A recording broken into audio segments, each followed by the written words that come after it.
Salve, galerinha! Hora de trazer um pouquinho mais para a prática, um pouco dos conceitos que a gente falou até agora, falar um pouquinho de política monetária. Já disse, não é comum cair isso na sua prova de certificação CPA 10, mas é interessante você aprender para a vida. Aqui na Francesca Educação Financeira não é só para passar em prova, é aprender para a vida, que com certeza vai facilitar muito o seu atendimento aos clientes na instituição financeira. E se você não trabalha numa instituição financeira, mas um dia vai começar, é bom já ir se familiarizando com esses tipos de termo e com o que eles significam. Existe no Brasil política fiscal, por exemplo, onde o governo pode aí, por exemplo, aí aumentar os seus gastos, reduzir, ele também pode aumentar e reduzir impostos, certo? Mas falando em Copom, a nossa última aula, a gente falou de política monetária. E quando nós falamos de política monetária, o Banco Central ali, através do Copom, ele define a Selic. Mas esse mesmo Banco Central e o Tesouro Direto, principalmente o Banco Central, ele tem algumas outras atividades que ele pode ajudar aí na política monetária. A política monetária ela sempre vai ser definida entre política expansionista e política contracionista. Quando eu falo em política expansionista, eu estou expandindo. Eu quero que a economia cresça. Eu não estou segurando nada. Olha só, vamos de vento em popa, o vento tá bom, abre as velas e vamos embora. Quando eu falo em política contracionista, olha, o clima não tá bom, tá pintando uma tempestade por aí, é melhor eu recolher as velas e cuidar com os próximos passos. Política monetária expansionista, quando eu quero acelerar a economia, contracionista quando eu preciso frear um pouco essa economia. Professor, por que o Banco Central vai frear a economia? Por conta de um bichinho. Um bichinho ou um bichão, que a gente falou disso lá atrás, começa com I e termina com inflação. A inflação, exatamente. O que manda na decisão do Banco Central, do Copom, do Comitê de Política Monetária e do governo também para mudar essa política monetária, no caso do governo, uma política fiscal, por exemplo, mas o que define é o mercado e principalmente a inflação. Como assim, professor? Mercado e inflação, o que eles têm a ver? Oferta e demanda. Quando eu tenho muitos produtos e poucos compradores, eu tenho que reduzir o preço. Imagina ali, né, quem já foi na feira, talvez tenha ouvido falar, se não em feira, por causa do Big Brother, na tal da xepa, né? O fim da feira. Lá no fim da feira, às vezes não tem os produtos mais bonitos, mas às vezes você encontra muita coisa barata. Por quê? Cara, tá na hora, tá dando a hora de eu ir embora, eu ainda tenho os produtos, tenho poucas pessoas ali na feira, e se eu for embora com aquele produto, ele pode estragar. Então o que eu faço? Eu baixo o preço. Baixo o preço para poder vender. Tenho muito, não quero levar para casa, não tem tantos compradores, então eu reduzo o preço. Isso é lei de oferta e demanda. A mesma coisa acontece quando nós olhamos do outro lado. Se eu tenho poucos produtos e muitos compradores, eu faço o famoso leilão. Quem dá mais? Olha só, eu tenho um copo aqui, ele é único, único. Vamos lá, dou-lhe uma. Opa, aqui saiu mais. Beltrano também trouxe aí um valor mais alto. Eu faço leilão, eu aproveito, como tem pouca oferta e muitas pessoas querendo aquele produto, eu subo o preço. Recentemente estava jogando videogame com o meu irmão, né? E ele tem aí, enquanto eu tenho só o Play 3, ele tem o Play 5, né? E quando ele comprou, ele teve que esperar 45 dias ali para vir o Play. E ele pagou antecipado, por quê? É algo escasso, o Play 3 não, o Play 5 dele, né? Algo escasso, ele não conseguia. Não eram todas as pessoas que conseguiam comprar, tinha uma quantidade limitada e muita gente querendo aí no pré-lançamento, né, o tal do Play 5.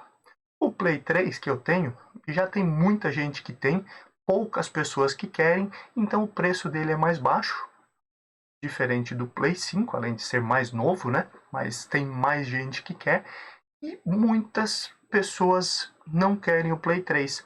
Por isso nós temos ordens de grandeza diferente em oferta e demanda. Posso achar alguém que queira comprar o meu Play 3? Sim, mas é mais fácil meu irmão achar um comprador para o PlayStation 5. E quando nós temos esse descasamento em oferta e demanda, ele mexe no preço. Se eu quiser vender o meu Play 3, provavelmente eu vou ter que vender mais barato do que eu comprei. porque ele já está usado e porque hoje as pessoas não querem mais o Play 3. Elas querem um Play 4, um Play 5. Já o meu irmão facilmente encontra um comprador para o PlayStation 5 dele, talvez conseguindo vender até por um valor acima do que ele comprou. Isso é simples, lei de mercado. E o mercado, quando ele define isso tudo, lembra que inflação é a perda do valor do dinheiro? O mesmo produto ficando mais caro e você ganhando a mesma coisa?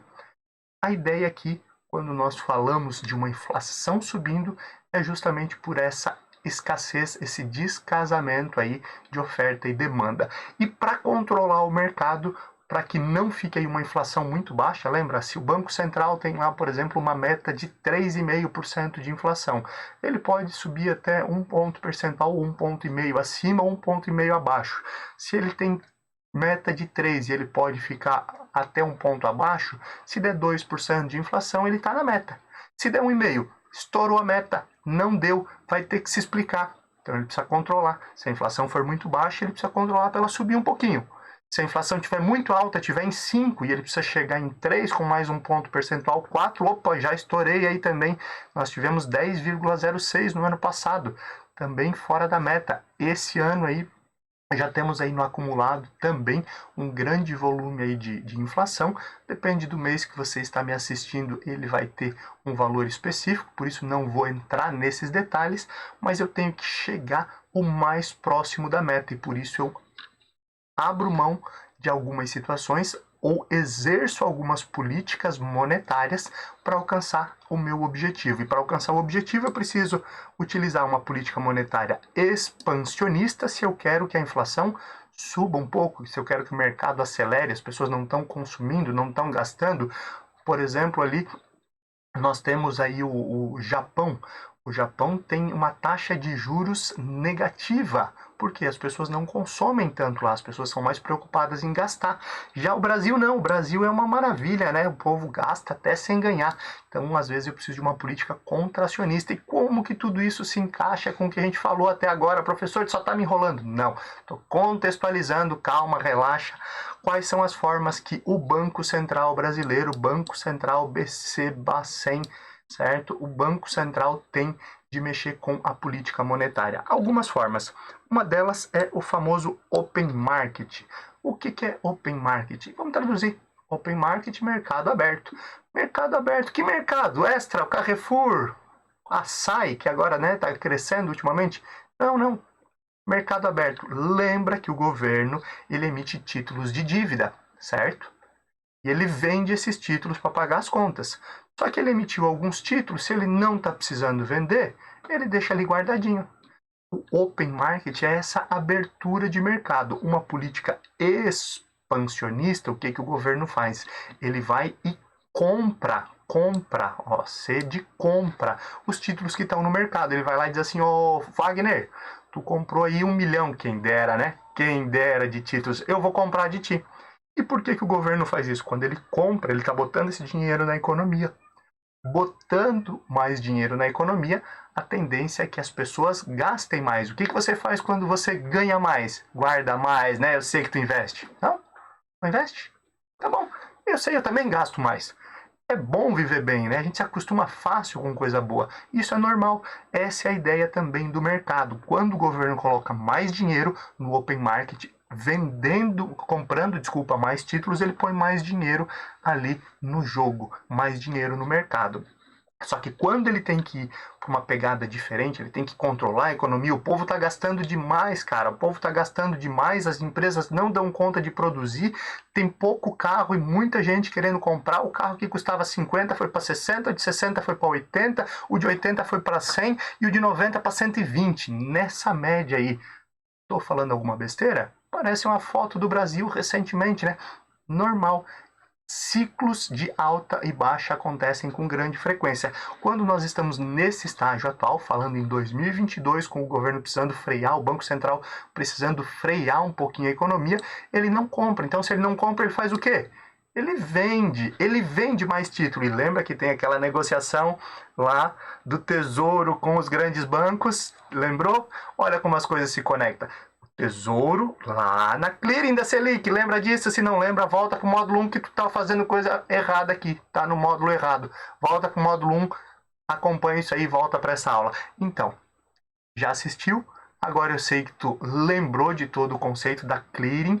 Lá eu falei da Selic. Para sua prova, Selic, a clearing da Selic cuida dos títulos públicos. E na prática é a negociação do Tesouro com os bancos. Aquela negociação que já tem meio que obrigado. O Tesouro diz assim, ô banco, Itaú, Bradesco, Santander, Banco do Brasil e assim por diante.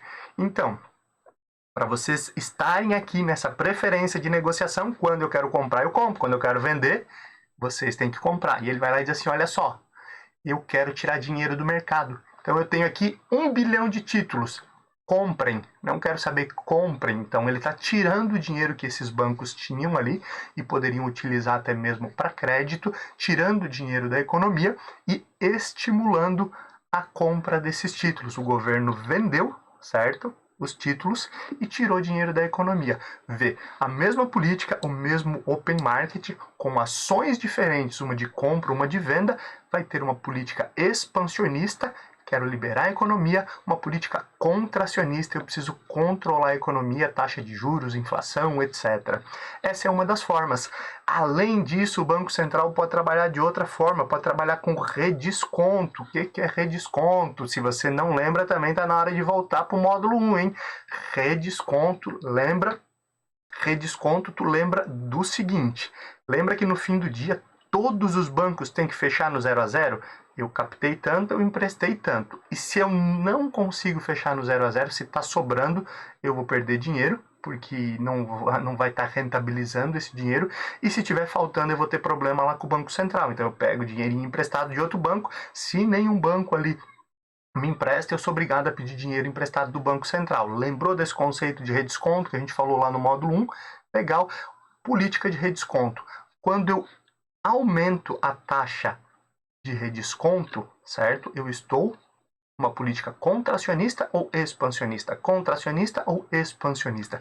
Quando eu aumento a taxa, significa o seguinte, banco, se tu fechar no vermelho, nenhum outro banco vai ter para te emprestar, porque tá todo mundo ali na linha, no limite, certo? E tu vai ter que vir pegar dinheiro comigo. E eu vou te cobrar 15% de juros ao ano, enquanto, imagine, nós temos a Selic em 12. Isso aqui, hipoteticamente, tá? Essas negociações a gente não tem detalhadamente, não tem acesso a isso. Mas o Banco Central diz isso, ó, se tu precisar do meu dinheiro para fechar o caixa no 0 a 0, se tu tiver negativo, eu vou te cobrar mais caro. Então isso é uma política contracionista. O banco não vai emprestar tanto, ele não vai se arriscar tanto, não vai emprestar tanto para uma empresa que está investindo, não vai emprestar tanto para aquele cidadão ali que precisa de um crédito para pagar uma conta ou que vai comprar uma casa, um carro. Ele fica com medo de emprestar. Então eu estou tirando dinheiro da economia, eu estou controlando a economia, fazendo com que a economia desacelere. Aqui eu quero que a economia acelere. E aí o que eu faço? Eu digo o seguinte, banco, eu sei que a galera não está guardando muito dinheiro porque a taxa de juros está baixo, tem pouca gente investindo, lembrando lá Selic de 2020, início de 2021, por exemplo, né? Então é o seguinte, emprestem. Pode emprestar que se no fim do dia faltar dinheiro, vem falar comigo que eu vou cobrar 5% só de juro, tá? Então assim, ó, emprestem à vontade, podem acelerar a economia ao máximo aí, que se faltar dinheiro para vocês, vem com o pai. Vem com o pai Banco Central, que o pai Banco Central vai cobrar mais barato. Política de redesconto, você lembrou como isso acontece, certo? Você foi lá e viu aquela aula, ou você já tinha visto e estava aí atento. Agora você entendeu que a mesma política de redesconto, ela pode acelerar ou frear a economia, ela pode ser uma política expansionista ou uma política contracionista. Além disso, tem o compulsório. E com certeza, se você não tinha visto a aula de compulsório, você voltou também lá no módulo 1, né? Quando a gente estava falando do Banco Central e falou aí sobre o que é o depósito compulsório. Que não é todo o dinheiro que você deposita lá na sua conta que fica na conta. Uma parte desse dinheiro tem que ser mandado para o Banco Central, certo? Lembrou? Com certeza, né? Essa já estava afiado, né? Já tomou 2 pitos, né? Já tomou 2 esporros, aí tu estava bem alinhadinho. Então, depósito compulsório, o governo, o Banco Central também, e agora o Banco Central com autonomia, né, o Banco Central que decide sem interferência do governo, o Banco Central ele pode definir a taxa de compulsório. Qual é a taxa de compulsório? 8%. Então, de cada R$ 100, R$ 8 vai para o Banco Central. Pode ser? Não sei se é essa, pode ser que sim, pode ser que não. Isso pode ser mudado. Se eu aumento, se eu boto essa taxa de compulsório em 15% também, 20%, eu estou tirando dinheiro, eu estou dizendo, banco, de cada R$ 100 que entrar aí, 15 é meu, tá? Tu tem que deixar aqui, eu vou continuar te pagando taxa de juros ali, mas tu não pode emprestar. Lembra que a diferença, ó, pega de um lado, empresta do outro, spread é onde o banco mais ganha dinheiro. Ah, lembrou, né? Lembrou, eu sei que tu lembrou. Então, aqui ele está dizendo assim, ó, tu tem 100, né? Não é 100 que ele te deu. Ele te deu 100, mas só pode usar 85, tá? 15 fica comigo, e eu vou te pagar aí com jurinho de poupança. Então, tu não vai ganhar muito. Já o Banco Central, quando ele quer uma política expansionista, ele quer acelerar a economia, lembrou? Acelerar a economia, ele diz assim, tá, vamos fazer o seguinte, ó, 7%, tá bom? Ou seja, de cada 100 que você ganha, só 7 fica comigo. 93 tu faz o que tu quiser, certo? Pode emprestar à vontade e ganhar dinheiro. Política monetária expansionista versus contracionista, outra forma do Banco Central aí mexer com a economia, e ele está utilizando tudo aquilo que a gente falou até agora. Olha que mágico! Não é um monte de besteira que o professor está falando aqui. E por fim, falamos recente da Selic, né? E aí nós temos a Selic Over e a Selic Meta. Aqui, quando estamos falando de controle da inflação, é a Selic... Selic? Hã? Isso aí, Selic Meta. Bem isso. Selic Meta, através do Copom, ele define quando ele reduz. Lembra lá, quando chegou em 2%, por que chegou em 2%? Estava estimulando a economia. Cara, a gente estava no meio de uma pandemia, teve alguns meses de inflação negativa, ninguém saía de casa, todo mundo com medo, guardando dinheiro. Meu Deus, o que vai acontecer? Eu não podia ir para restaurante, não podia ir para festa, então o povo estava guardando dinheiro, os restaurantes estavam quebrando, certo? O evento, então, piorou, né? Prestação de serviços em geral, que o pessoal não podia sair de casa. Então, assim, ó, vou estimular a economia. Como? Baixando a taxa de juros, a Selic. Agora não, o que o governo começou a fazer? Política monetária contracionista, e começou a subir a taxa de juros. Até agora que nós chegamos em 12,75, né? O Banco Central falava em 13, né? O mercado já fala em 13,5 até o final do ano. A gente não sabe qual vai ser o pico. Até onde vai essa taxa? E por que está subindo? Por que está subindo? Agora você já sabe. Porque precisa controlar a inflação, uma medida, uma política monetária contracionista. Até onde vai? Não sei. Se eu soubesse, eu não estava aqui dando aula. Não estava, não. Nem trabalhando. Eu estava ali, ó, passeando, curtindo. Isso não é tão fácil a gente descobrir. O que é fácil é você entender que todo o conceito que a gente está falando aqui não é abobrinha, não é decoreba, é algo que vale para a sua vida. E se você entendeu tudo isso, fica mais fácil para estudar. Ficou com dúvida que ainda volta lá para o módulo 1, dá uma revisada um pouquinho, porque CPA 10 não é decoreba, não é só ter uma certificação, te coloca num patamar diferente e por isso você precisa conhecer, não seja mais um repetidor apenas, entenda o que você fala, entenda o que acontece no mercado. Eu te vejo na próxima aula para a gente continuar falando do nosso preparatório. Eu sei que esse aqui foi um vídeo mais cansativo, mas eu espero que você tenha curtido. Deixa seus comentários aí, deixa seu like, se inscreve no canal e até a próxima aula.